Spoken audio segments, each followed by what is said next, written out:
అందరికీ వందనాలు. మా ఇంట్లో ఈరోజైతే ప్రార్థన పెట్టుకుంటున్నాము. మీకు వీడియోలో అయితే చూపిస్తాను నేను చెప్పాను కదా. నేనైతే ఇక వీడియోలో మీకు చూపిస్తున్నాను చూడండి. ఇదేనండి మా ఇల్లు.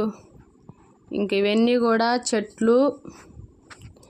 ఈ పక్క అయితే చెట్లు నేను వేసుకున్నాను. ఎందుకనంటే నాకు చెట్లు అంటే చాలా ఇష్టం కనుక. ఇదైతే మా ఇల్లు. మీరు రోజు చూస్తూనే ఉంటారు వీడియోలను. ఇదైతే వంట రూము. ఇదిగో ఇక్కడైతే భోజనం కూడా నేను సిద్ధపరిచాను పాస్టర్ల కోసము. ఇంకా వాళ్ళు వచ్చి జరిగించిన తర్వాత అప్పుడు వాళ్ళ ఇంటికి వెళ్ళేటప్పుడు మనం భోజనం పెట్టాలి. అందుకని నేను భోజనం అయితే సిద్ధపరిచాను. ఇంక ఈ విషయానికి వస్తే అదిగో 2 కుర్చీలు వేసాను. చేపలన్నీ కూడా పరిచాము. ఇంక వాళ్ళు వచ్చి ఆడ కూర్చొని జరిపిస్తారనమాట.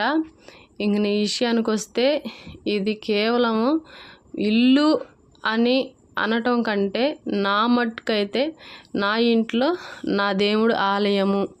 చూడండి ఎంత చక్కగా నేనైతే సిద్ధపరచుకున్నానో. వీళ్ళండి మా పాస్టర్ అమ్మ వచ్చి పాటలు అయితే పాడుతున్నారు. పాటలు పాడేటప్పుడు మీకు చూపిద్దామని నేనైతే ఆ వీడియో తీశాను.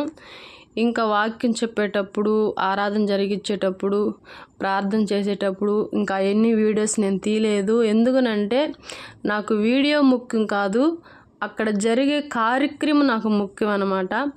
ఇంకా నేను ప్రతిదీ నేను వీడియో తీసుకుంటూ కూర్చుంటే ఇంక నా దేవుడు నాతో ఏం మాట్లాడుతున్నాడో అన్నది నేను వినాలి కదా. అందుకని వాక్యం చెప్పేటప్పుడు కానీ, ప్రార్థన చేసేటప్పుడు కానీ నేనైతే వీడియో తీయలేకపోయాను. దేవుడైతే నాతో చక్కగా మాట్లాడాడు, నన్ను బలపరిచాడు. నేనైతే చాలా సంతోషపడ్డాను. దేవుని కృప, దేవుని యొక్క దయ మా కుటుంబం మీద ఉంది. మిమ్మల్ని మీ కుటుంబాలను కూడా దేవాది దేవుడు దీవించాలని, ఆశీర్వదించాలని నేనైతే మనస్ఫూర్తిగా ఎప్పుడు కోరుకుంటూ ఉంటాను. దేవుడి దీవెనలు మనకందరికీ ఉండాలండి. మనం అందరం సంతోషంగా ఉండాలండి.